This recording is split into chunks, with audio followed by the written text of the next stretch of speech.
Peak Sushmitha.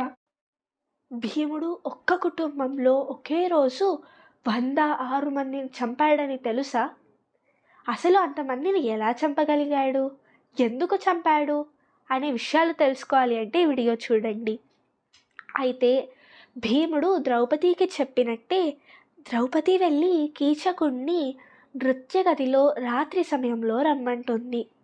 కీచకుడు అదే విధంగా నృత్య గదికి వచ్చి చూడగా అక్కడ ద్రౌపది ఉండదు. ఎవరో ఒక మంచం మీద పడుకొని ఉంటారు. వెళ్ళి చూస్తే భీముడు చాలా కోపంలో ఉన్నాడు. ఇద్దరికి పెద్ద యుద్ధం జరుగుతుంది. కీచకుడు మరణిస్తాడు.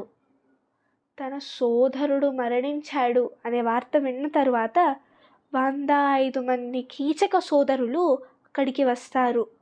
ద్రౌపదిని బంధించాలి అని నిర్ణయించుకున్నప్పుడు భీముడు వచ్చి ఒక పెద్ద చెట్టును ఎత్తి అందరినీ చంపేస్తాడు. ఇది కాస్త కౌరవులకు తెలుస్తుంది. దీని తర్వాత ఏం జరిగిందో తెలుసుకోవాలి అంటే నెక్స్ట్ వీడియో చూడండి. ఇలాంటి మరిన్ని వీడియోస్ కోసం please like, share and subscribe. Thank you.